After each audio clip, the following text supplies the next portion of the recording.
제가 오늘 말씀 준비하면서요, 몇몇 분들의 삶의 이야기를 글로, 영상으로 읽고 들었습니다. 보았습니다. 코로나 이후에 많은 자영업자들이 그렇게 힘들어 하더라고요. 경기가 침체가 되다 보니까 상가를 얻어서 자영업을 하는데 상가비는 오르지요. 손님들은 내수 경기는 안 좋으니까 손님들은 줄어들지요. 인건비는 나가지요. 그러다 보니까 지금 운영을 하면 할수록 점점 더 적자 구조만 생기는 거예요.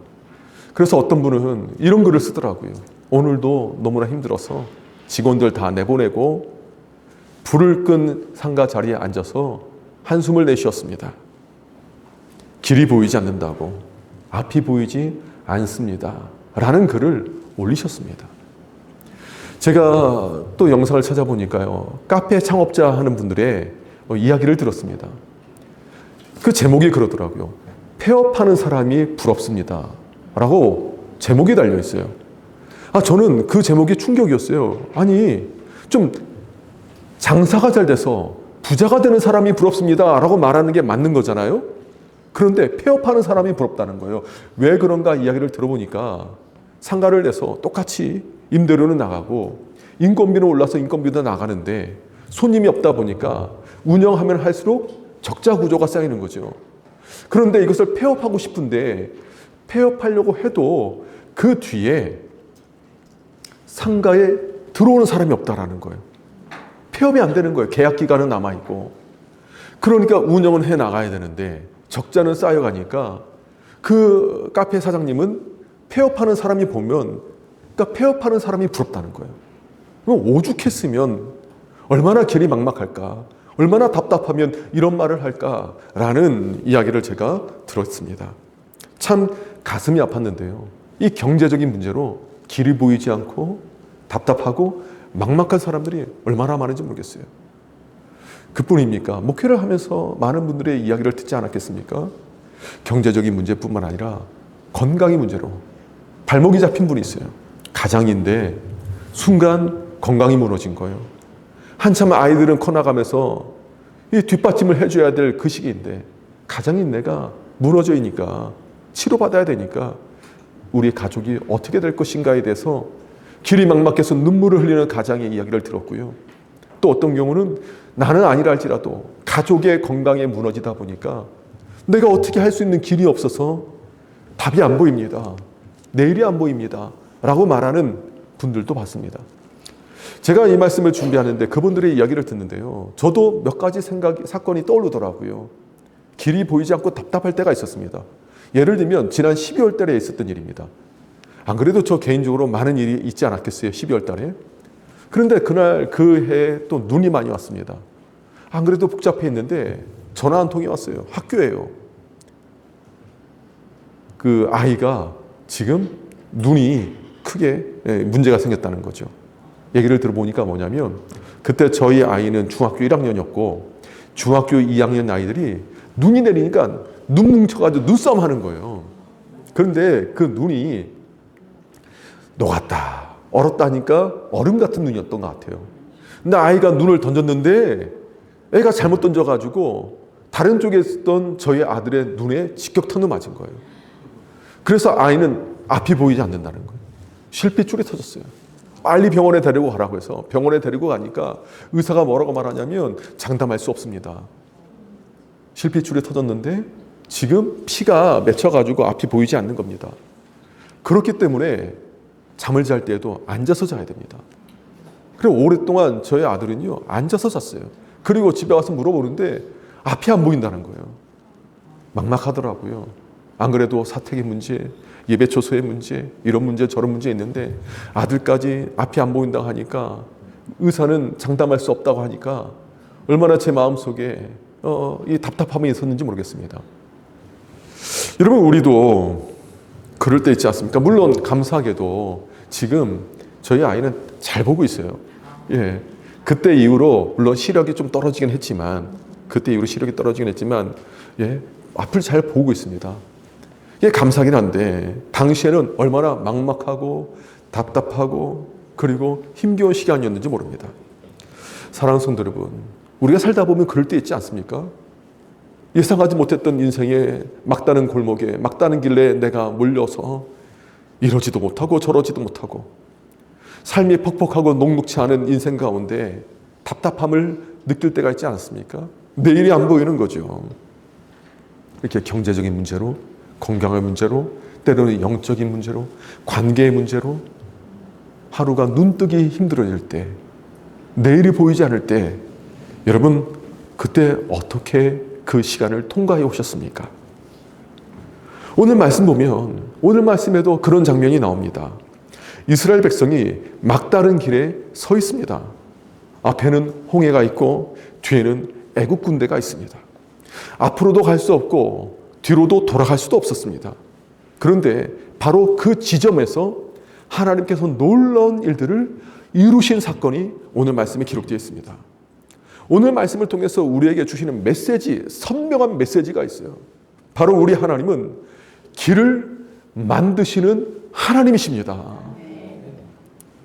우리의 하나님은 웨이메이커입니다. 우리가 보기에 길이 보이지 않아도 하나님께서는 길을 만들어내세요. 우리가 보기에 앞으로 나갈 수 없는 막다른 길이고 담벼락이 있다 할지라도 하나님께서는 그 담벼락을 뚫어내셔서 담이 물이 되게 하시는 하나님이신 줄 믿습니다. 우리가 믿는 하나님은 어떤 하나님입니까? 한번 따라합시다. 내가 믿는 하나님은 길을 만드시는 하나님이십니다. 아멘이십니까? 길을 만드시는 하나님이십니다. 여러분 우리의 인생 가운데 길이 막힌 것처럼 느껴질 때가 있어요. 그때 성경 말씀을 보면서 우리가 깨달아야 돼요. 하나님께서 우리에게 계속해서 주시는 메시지가 있습니다. 그 길은 막다른 길이 아니라 바로 나의 계획 속으로 들어온 길이다 라는 메시지예요. 그렇기 때문에 우리가 사방이 막힌 것처럼 느껴질 때 우리가 선포해야 되는 말이 있습니다. 한번 따라하겠습니다. 내 인생에 길이 막힌 것이 아니다. 나는 하나님의 계획 속으로 들어온 것이다. 아멘이십니까? 내 인생에 길이 막힌 게 아니에요. 내 눈에 보일 땐 막혔지만 중요한 것은 뭐냐면 나는 하나님의 계획 속으로 인도되어 들어왔습니다. 우리가 지금까지 살아올 때 답답할 때 있었고 이거 어떻게 하나 할 때가 있었잖아요. 저도 지금까지 보면 유학 준비할 때부터 그리고 잘 안 되는 영어 실력을 가지고 공부할 때부터 지금까지 인생에 고비고비가 있었는데 내 힘으로 내 능력으로 대안이 없었어요. 예전에 말씀드렸던 것처럼 제가 재정이 있어서 유학 갔습니까? 저희 아버지가 그때 왜 하필 사업이 폭삭 주저앉았는지. 그런데 대안이 없었지만 그것이 바로 하나님의 계획 속으로 제가 들어온 것이었어요. 그래서 그 가운데 역사하신 하나님을 경험하게 되었고 그것이 제 믿음의 영적 자산이 되었습니다. 예전에 말씀드렸던 것처럼 제가 그 가발 팔게 생겼습니까? 뷰티 서플라이라고 해가지고요. 흑인들 동네에 가서 가발 팔고 그리고 흑인들 이렇게 뭡니까 화장품 그 막 팔고 막 그랬어요. 앞치마 두르고 흑인들 와서 막 어떤 미스터 박 내가 어떤 헤어스타일에 어울릴 것 같냐 그러면 대충 제가 뭐 알겠어요. 남자가 여자 뭐 그걸 알겠어요. 딱 씌우면서 그때 버락 오바마가 대통령 됐을 때 당신 미세스 오바마 같이 생겼다면 너무 좋아하는 그냥 사과하는 거예요. 아 제가 그런 장사할 줄 알았겠냐고요. 길이 보이지 않았습니다. 그러나 그 모든 순간이 하나님의 계획 속으로 제가 인도된 것을 보게 되었어요. 사람들은 길이 막히고 답이 없을 때 나 망했다고 억울하다고 세상이 나를 배신했다라고 말을 합니다. 때로는 내 시야가 좁아지니까 하나님 향해서 원망할 때도 있습니다. 그런데 그런 생각이 들 때마다 우리가 선포해야 됩니다. 막다른 길이 아니라 나는 하나님의 계획 속에 있습니다. 하나님은 그 자리에서 길을 만드시는 하나님이십니다. 믿음으로 선포하시길 주님의 이름으로 축복합니다. 그러면 하나님께서는 우리 인생 가운데 어떤 길을 내실까요? 첫 번째로 한번 따라하겠습니다. 하나님은 살 길을 만드십니다. 하나님은 살아갈 길을 만들어주세요. 오늘 본문의 내용을 보면요, 이스라엘 백성이 애굽을 떠났을 때 하나님께서는 가장 빠른 길로 인도하지 않으셨어요. 어찌 보면 돌아가는 길로 인도하셨어요. 출애굽기 13장 17절 말씀 보면 이렇게 하나님께서 말씀하셨습니다. 우리 함께 이 말씀 함께 읽도록 하겠습니다. 바로가 백성을 보낸 후에 블레셋 사람의 땅의 길은 가까울지라도 하나님이 그들을 그 길로 인도하지 아니하셨으니 이는 하나님이 말씀하시기를 이 백성이 전쟁을 하게 되면 마음을 돌이켜 애굽으로 돌아갈까 하셨음이라. 아멘. 하나님께서 더 가까운 길을 알고 계셨습니다. 그런데 그 길로 인도하지 않으셨어요. 왜 그렇습니까? 하나님께서는 이스라엘 사람들의 마음을 알았어요. 그들의 내면의 상태, 그들의 습성 너무나 잘 알았습니다. 그래서 하나님께서 이스라엘 백성을 가까운 길로 가게 되면 블레셋과의 전쟁을 치러야 되는데, 그 당시에 그들의 수준으로 봤을 때 전쟁을 직감하게 되면, 예견하게 되면 다시금 돌아갈 것을 뻔히 아시니까 그 길로 인도하지 않은 거예요. 이스라엘 백성은 이해가 안 됐겠죠. 왜 가까운 길 놔두고 왜 돌아가시냐고. 그러나 하나님께서는 돌아서 광야의 길로 인도하는 것을 택하셨습니다. 그것이 바로 이스라엘 백성에게 가장 좋은 길이었기 때문입니다. 여기서 우리가 한 가지 깨닫는 사실이 있어요. 하나님께서는 누구보다도 이스라엘 백성을 잘 아세요. 이스라엘 백성이 스스로를 아는 것보다도 하나님은 그들을 너무나 잘 알고 계십니다.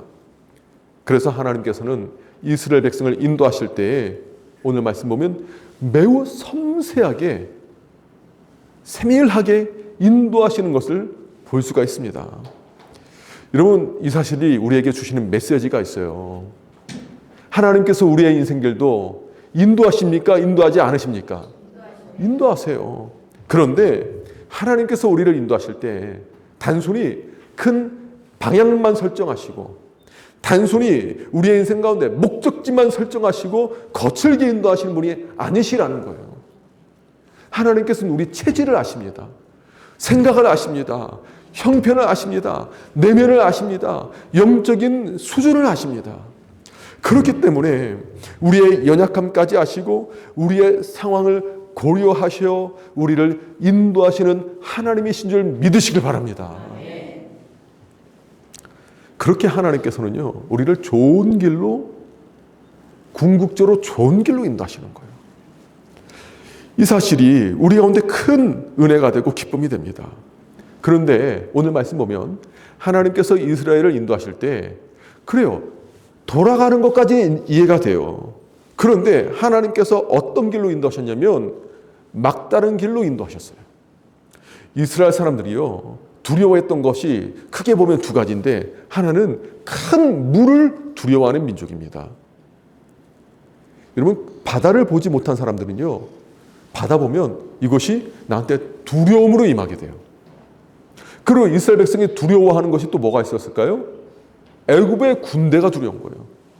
그동안 억눌리고 그동안 시달려왔던 그 세월을 바라볼 때 애굽의 군대를 보면 오금이 저리지 않았겠습니까?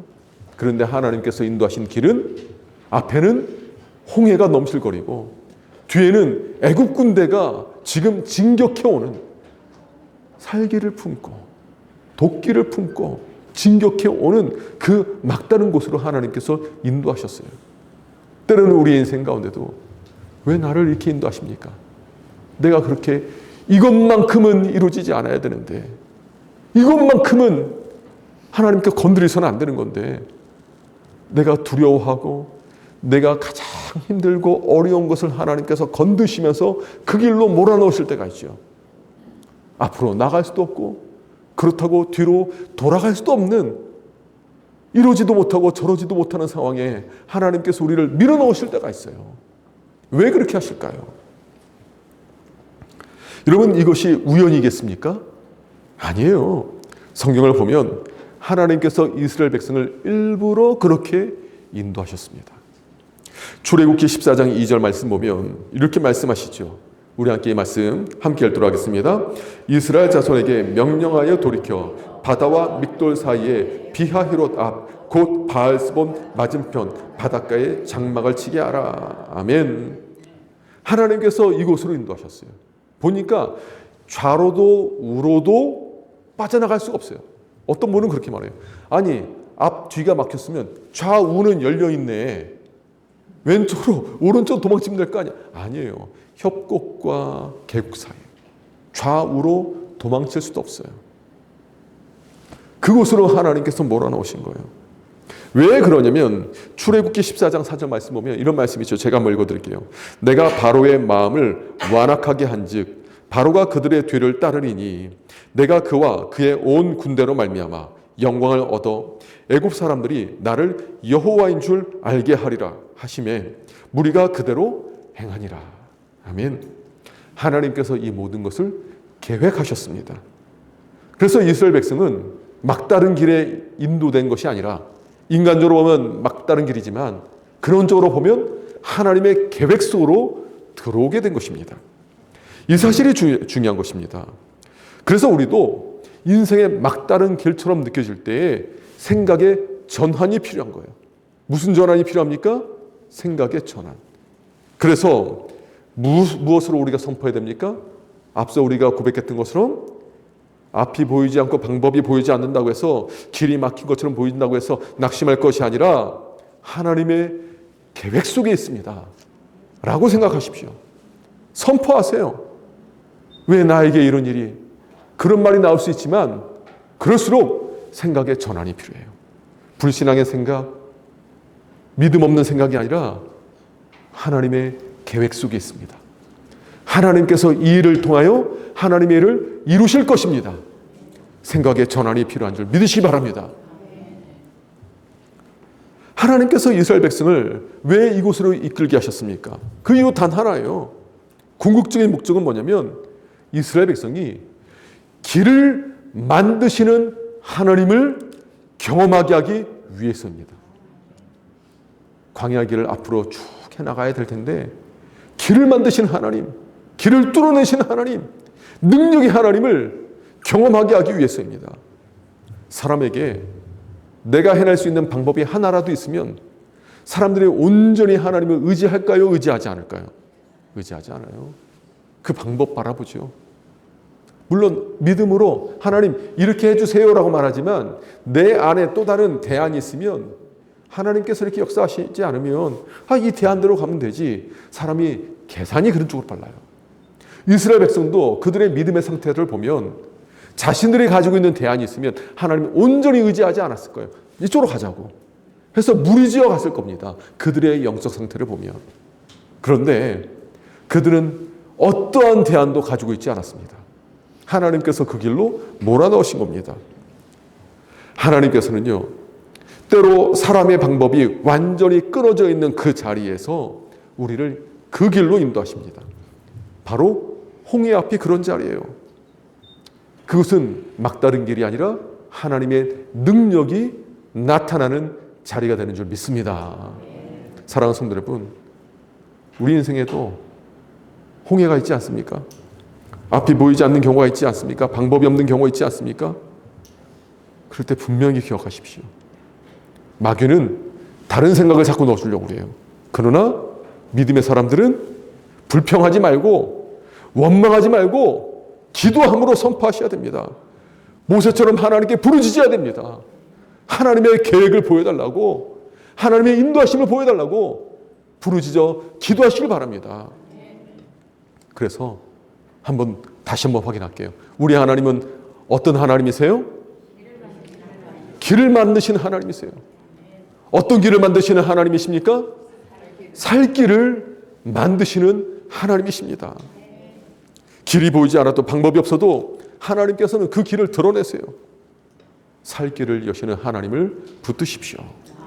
두 번째로 우리 하나님께서는 어떤 하나님이시냐 한번 따라하겠습니다. 하나님은 순종의 길을 여십니다. 하나님께서는 우리 인생에요, 순종의 길을 여세요. 이건 복의 길이에요. 복의 길이에요. 이스라엘 백성은 홍해 앞에 서 있습니다. 우리가 아는 것처럼 앞에 홍해가 넘실거리고 뒤에는 애국 군대가 지금 쫓아왔습니다. 이 장면을 보면 매우 흥미로운 사실이 하나가 있는데요. 같은 상황인데 반응이 달라요. 이스라엘 백성들 사이에서 반응이 달라요. 먼저 10절, 11절 말씀, 우리 함께 이 말씀 함께 읽도록 하겠습니다. 바로가 가까이 올 때 이스라엘 자손이 눈을 들어 본즉 애굽 사람들이 자기들 뒤에 이른지라. 이스라엘 자손이 심히 두려워하여 여호와께 부르짖고 그들이 또 모세에게 이르되 애굽에 매장지가 없어서 당신이 우리를 이끌어내어 이 광야에서 죽게 하느냐? 어찌하여 당신이 우리를 애굽에서 이끌어내어 우리에게 이같이 하느냐? 아멘. 이스라엘 백성은 지금 어디를 보고 있어요? 뒤를 돌아서 애국 군대 보고 있어요.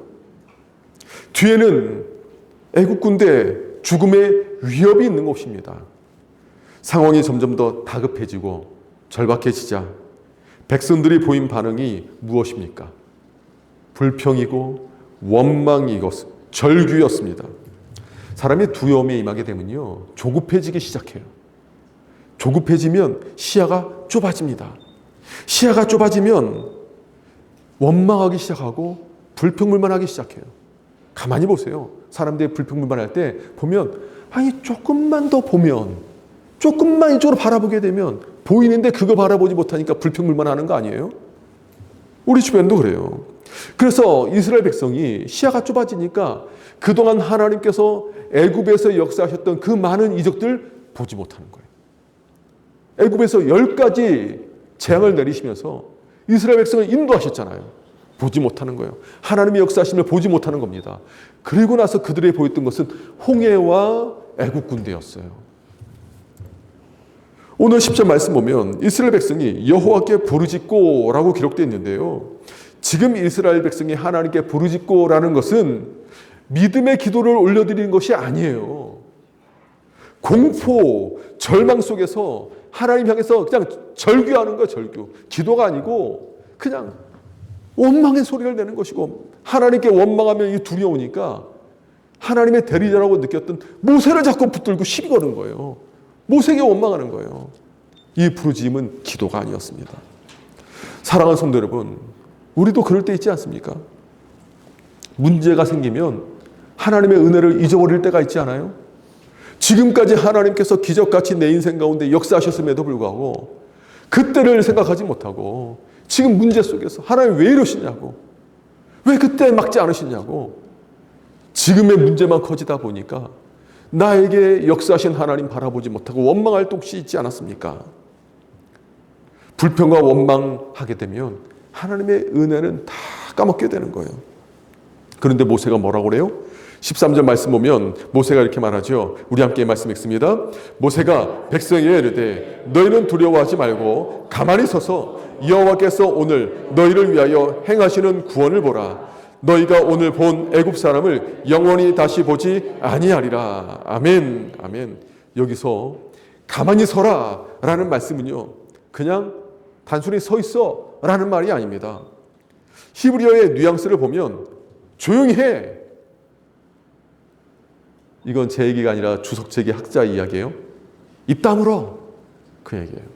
불평불만하지 마, 원망하지 마, 두렵다고 자꾸 이상한 소리 내지 마. 그 뉘앙스가 있다라는 거예요. 그러면서 모세는 백성들과 다른 모습 보입니다. 백성들은 뒤를 바라보며 죽음의 그림자를 바라보며 두려워했다라면 모세는 앞서 행하시는 하나님을 바라봤습니다. 믿음의 눈으로 주님께서 이루실 일들을 바라봤습니다. 모세는 상황을 보는 사람이 아니라 하나님을 바라보는 믿음의 사람이었습니다.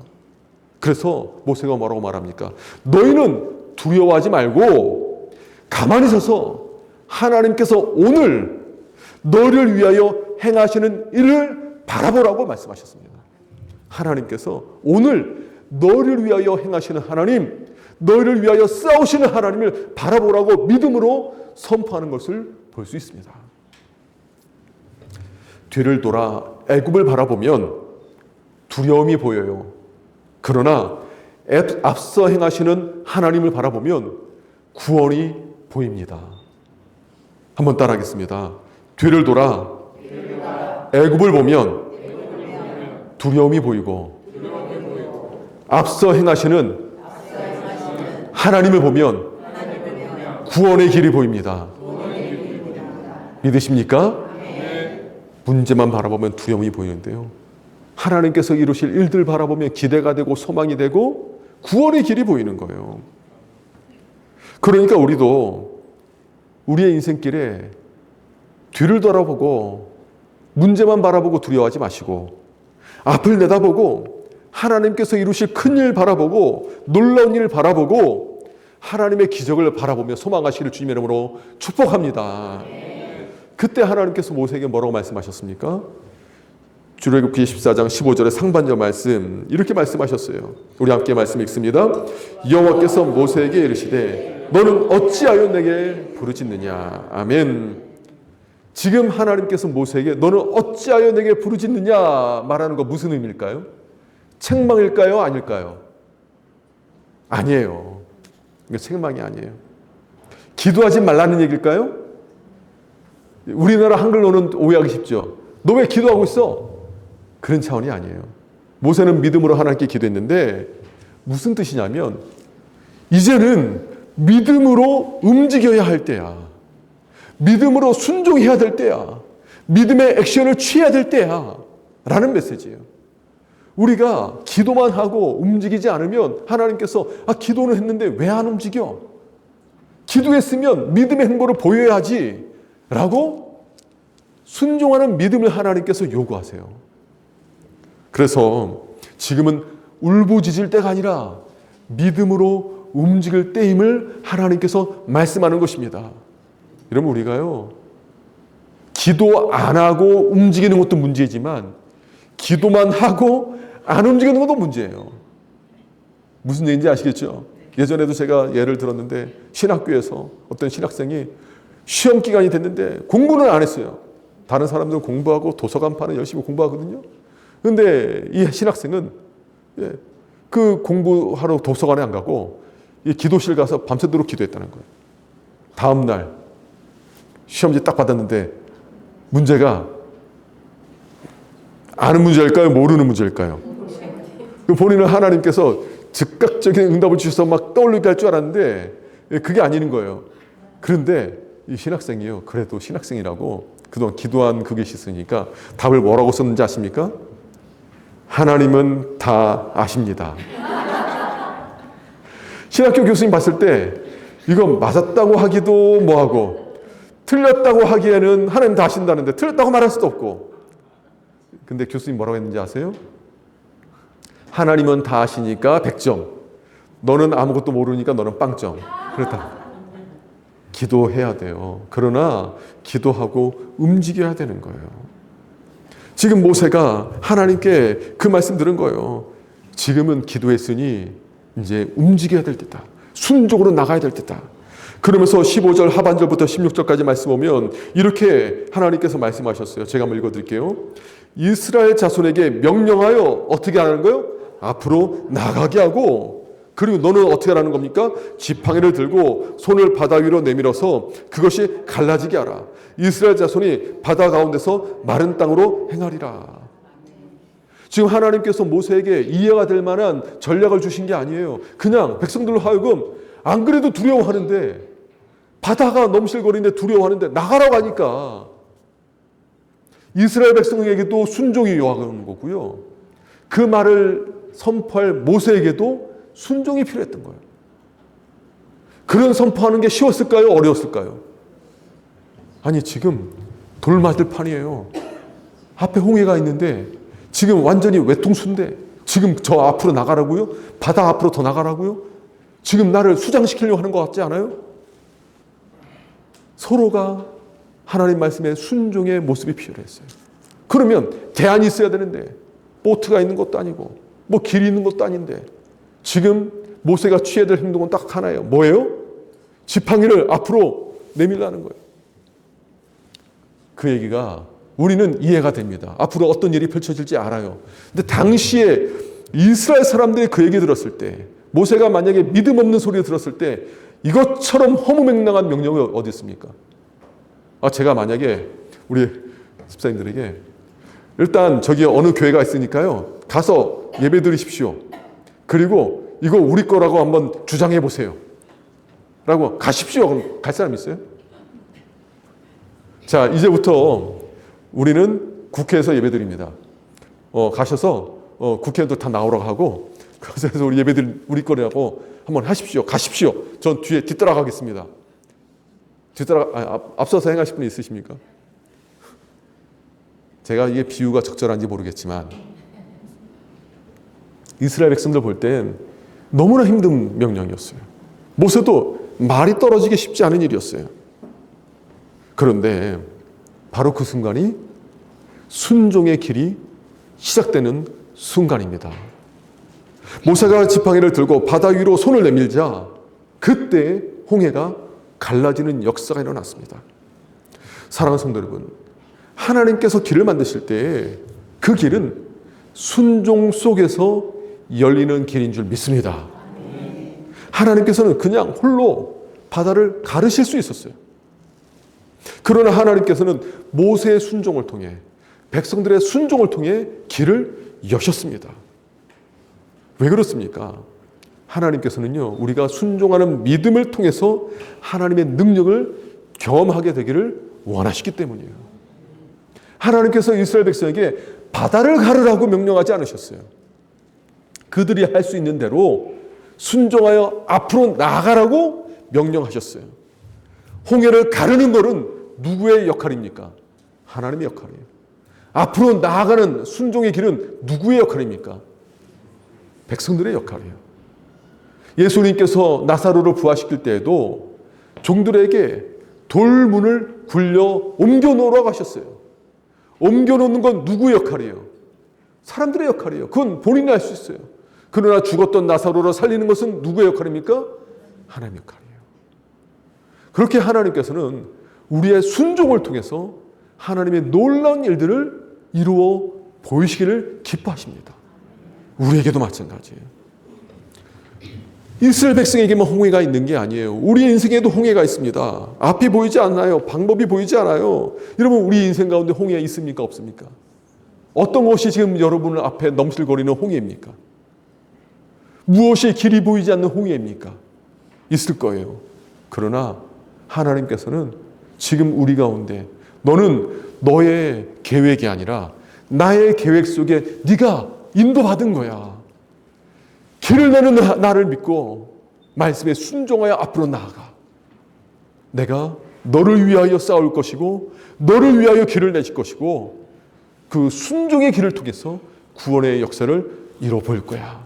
하나님께서 말씀하신 줄 믿으시길 바랍니다. 14절 말씀 보면요, 놀라운 말씀을 우리에게 주셨어요. 14절 말씀 우리 함께 말씀 읽도록 하겠습니다. 여호와께서 너희를 위하여 싸우시리니 너희는 가만히 있을지니라. 아멘. 너희를 이란 말에요, 자신의 이름을 넣었으면 좋겠어요. 여호와께서 박영석을 위하여 싸우시리니 박영석은 가만히 있을지니라. 우리 함께 이 말씀에 우리 자기 이름 넣고 다시 한번 읽도록 하겠습니다. 여호와께서 박영석을 위하여 싸우시리니 박영석은 있을지니라. 아멘. 아멘. 우리 잠실드림교회 우리를 위하여 싸울지니 우리를 위하여 놓고 우리 한번 다시 한번 이 말씀 읽겠습니다. 여호와께서 우리를 위하여 싸우시리니 우리는 가만히 있을지니라. 아멘. 그래서 가만히 있다라는 것은 아무것도 하지 말라는 게 아니라 불평불만하지 말고 순종으로 앞으로 나아가서 내 할 일은 하고 하나님께서 이루신 일들 앞에 우리가 믿음으로 묵도하며 선포하며 믿음으로 나아가라는 말씀이십니다. 하나님께서 우리에게 순종의 길을 여실 때 우리 교회도 부흥의 길을 여시는 하나님이신 줄 믿으시기 바랍니다. 저는 그 부흥의 현장에 있다 왔어요. 부목사 시절에도 섬겼던 그 교회, 서울의 강동구에 있는 지금 그 교회, 지금 보면 굉장히 큰 교회죠. 그죠? 오륜교회 굉장히 크잖아요. 작게 보이세요? 크잖아요. 근데 그 교회가 처음에 김원홍 목사님 개척하실 때 우리 지금 의자 저는 30개 깔았어요. 30개 이상. 근데 그 교회는 처음에 의자 7개 깔고 예배 드릴 때였어요. 7개 깔고 예배 드릴 때 뭐라고 했냐면 우리가 변하면 한국교회가 변합니다. 우리는 한국교회 대안을 제시하는 교회입니다. 하도 목사님 세게 얘기하니까 사람들이 피식피식 웃고 심지어 사모님도 웃더래요. 생각해 보세요. 그 부흥의 역사가 인간적으로 보면 보이겠습니까? 안 보이잖아요. 제가 만약 세게 지금 우리가 지금 한 30분 조금 안 되게 앉아 계시는데, 우리가 변하면 한국교회가 변할 것입니다. 아무도 아멘 안 하잖아요. 앞에서만 살짝 하시고. 예? 예. 다시. 예. 우리가 변하면 한국교회가 변하게 될 줄 믿습니다. 한국교회의 대안을 제시해야 되는 교회가 될 줄 믿습니다. 하나님께서 부흥의 역사를 여시는 교회가 될 줄 믿습니다. 우리는 방법이 없다 할지라도 하나님께서는 방법을 내실 줄 믿습니다. 우리를 통하여 다음 세대가 하나님의 역사를 이루시는 교회가 될 줄 믿습니다. 믿으십니까? 하나님께서 부흥의 역사도 내시는 거예요. 이외에도 제가 부산의 수영로교회 사역하고 왔잖아요. 정필동 목사님께서 군 제대하고 나서 기도할 때 먼저 저에게 청빙 제안 오는 데 가서 제가 목회를 하겠습니다 했는데, 먼저 제안한 곳이 목사님 부산에 와서 개척합시다. 목사님은 개척에 대한 생각이 없었어요. 저도 개척에 대한 생각이 없었던 것처럼. 그런데 처음에 와서 제안하는 대로 가기로 했으니까 여기 안 갈 수도 없고, 서울 토백인데 부산에 가서 개척을 하는데, 처음에는 뭐가 있었겠어요? 그런데 부흥의 역사가 막 일어난 거예요. 얼마나 뜨거운지 몰라요. 얼마나 뜨거운지 몰라요. 정말 언제 한번 우리가 부산 앞바다에 여행 가가지고, 예? 막 부산에 좋은 것들 볼 뿐만 아니라 한번 그 교회도 한번 보고 오셨으면 좋겠어요. 얼마나 뜨겁게 기도하는지 몰라요. 그 역사를 이렇게 보고 왔잖아요. 저도 우리 잠실세례교회 담임 목사로 왔을 때 처음에는 백발이 성성하신 분들만 앉아있을 때 설교는 했지만 어떻게 하나 막막했어요. 젊은 사람들이 올까? 저 생각하려고 오는 게 아니라 저는 본능적으로 나 같으면 여기 교회 안 올 것 같은데, 주변에 갈 교회가 너무 많고. 그런데 하나님께서 역사하셔서 3040 세대가 반이 줄어든다고 하는 지금 이 시대에 2몇 배가 더 많은 분들이 오셔서 더 많이 봉사하고, 왜 알잖아요. 제가 굳이 얘기하지 않아도. 그리고 교회가 자생적으로 일어날 수 있는 일들이 얼마나 많이 일어났습니까? 제가 왔을 때 은행빚이 얼마나 많은지 몰라요. 한 달에 이자만 내는 것도 수천만 원이었어요. 이게 가능할까? 코로나 지나면서 얼마나 많이 빚을 갚았는지 몰라요. 많은 교회들 상가 못 내서 그런 교회들 돕고, 인근의 상인들 돕고, 얼마나 많이 도왔습니까? 처음에는 소문이 돌았어요. 박 목사가 와가지고 교회 말아먹고 있다고, 교회가 지금 재정이 지금 줄어들어서 지금 넘어가게 생겼다고, 빚더미 앉았다고, 안 그래도 빚 많은데, 그런 소문이 돌았어요. 근데 나중에 보니까 빚이 점점 더 줄었잖아요. 앞으로 하나님께서 우리 잠실 드림교회도 하나님께서 놀라운 일을 이루어 가실 줄 믿습니다. 하나님께서 우리를 위하여 싸우시는 거예요. 순종의 길을 걸어가게 될 때 우리는 내일이 보이지 않고 방법이 보이지 않고 길이 보이지 않아요. 그러나 하나님께서는 이미 방법을 아시고 길을 아시니까, 길을 내신 하나님, 이끄신 하나님께서 부흥의 길도 내실 줄 믿습니다. 마지막으로 하나님께서는 우리에게 어떤 길을 내시냐 한번 따라하겠습니다. 하나님은 구원의 길과 심판의 길을 여십니다. 구원의 길도 여시고요, 그 길이 누구에게는 심판의 길이 되는 거예요. 모세가 하나님의 말씀에 순종하여 지팡이를 들어 바다 위로 손을 내밀었습니다. 그때 놀라운 일이 일어나잖아요. 우리 21절 말씀 우리 함께 읽습니다.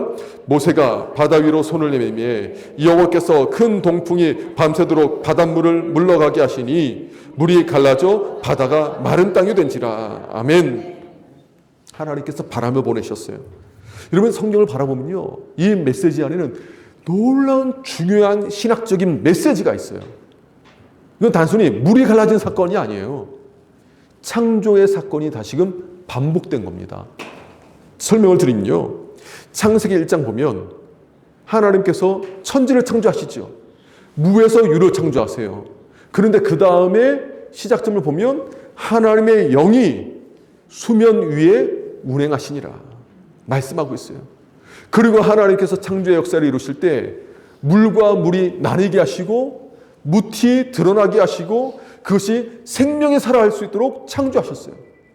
그런데 오늘 말씀 보면 살 길이 보이지 않고 소망의 길이 보이지 않는데 하나님의 역사하심이 일어나니까 물이 나뉘면서 마른 땅이 드러났습니다. 그리고 그곳에 생명이 살아갈 수 있도록 구원의 역사가 이루어진 것입니다. 그래서 이 길을 통해서 하나님의 백성이 탄생하게 되었고 생명의 역사가 일어나게 되고 하나님의 놀라운 구원의 일들이 일어나게 된 것입니다. 그래서 이스라엘 백성이요, 출애굽하면서 이 홍해의 길을 건너게 한 것에 대해서 사도 바울은 집단 세례받은 걸로 설명하고 있어요. 세례를 받아야 하나님의 백성으로서 교회로서 일어나는 거잖아요. 그래서 이스라엘 백성이 홍해를 지나면서 집단적으로 하나님의 세례의 역사를 이어받은 것이고, 하나님께서는 단순히 물이 갈라지는 것을 넘어서서 구원의 길을 여심으로 창조의 능력이 구원의 역사 속에서 나타나게 하신 것입니다. 구원의 역사 속에 창조의 하나님의 능력이 일어나게 하신 거예요. 그래서 같은 홍해인데요, 이스라엘 백성에게는 구원의 길이 열린 것이고, 그런데 같은 홍해인데 애국 군대에게는 그것이 심판의 길이 열린 거예요. 여기서 우리가 한 가지 생각할 것이 있습니다. 우리는 비유를 하자면 이스라엘 편에 원래 속해 있을 사람입니까? 아니면 애국 군대의 그 편에 속해 있을 사람입니까? 원래 우리 애국 군대 속에 있을 사람이에요. 당시에 애국 군대는요, 마귀의 권세 가운데 하나님의 백성을 괴롭히는 자들의 대표적인 존재였어요. 우리는 우리의 죄로 인해서 사망 권세에 신음하며 심판받아야 될 사람입니다. 하나님께 심판받고 저주받아야 될 사람입니다. 그런데 우리가 하나님의 백성 가운데 구원의 길을 걸어가게 되었고 은혜의 길을 걸어가게 되었습니다. 바로 예수 그리스도의 십자가 사건으로 우리에게 구원의 길이 열리게 된 것입니다. 이스라엘 백성에게 홍해는 끝이 아니라 새로운 삶을 위한 시작점이었습니다. 우리에게 예수 그리스도의 십자가로 말미암아 구원받은 백성으로서의 새로운 삶을 살게 되었습니다. 이스라엘 백성에게 홍해는 경계선이었어요. 홍해를 건너고 나서 다시 이전으로 돌아갈 수 있어요, 없어요? 못 돌아가요. 새로운 삶을 시작하는 거예요. 우리도 예수 그리스도의 십자가 사건 이후로 구원받은 하나님의 백성이 되었습니다.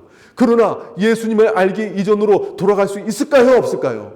못 돌아가요. 저주받은 백성으로 돌아갈 수 있을까요, 없을까요? 없어요.